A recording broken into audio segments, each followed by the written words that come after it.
Dipan Mehta, when everybody was in a sense worried about FI flows, what will happen to Donald Trump, what will happen to dollar index, high हर जगह हो रही थी, markets have bottomed out. But have they bottomed out? That's the question, Dipan Mehta. Oh, have they bottomed out? It looks they bottomed out. They can come back down again. Yeah, Nikunj, good morning. Good morning, and thank you for having me on your show. I think if there's no further bad news, then you can say that you have a bottom.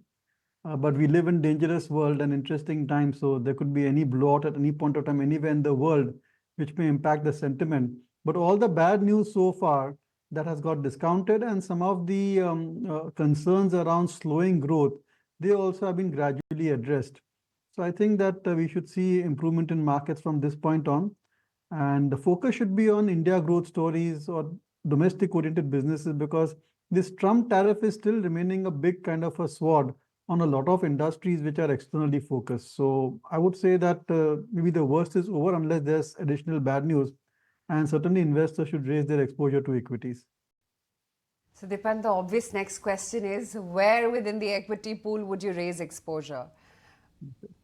So four sectors we have identified.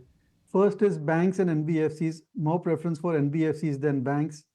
Second is surprise cement. I've never been very positive on cement for the last several years or so, but this time around, it looks to be in a good trading opportunity.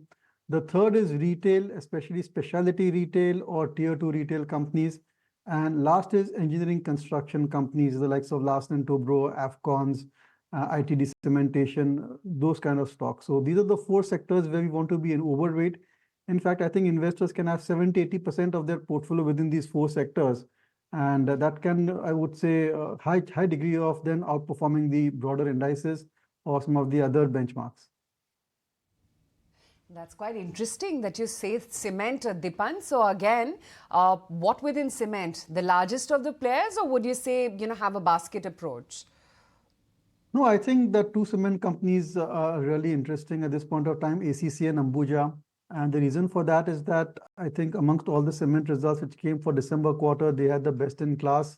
Secondly, I think that the productivity gains and the logistic efficiencies are really showing up in the numbers of these companies.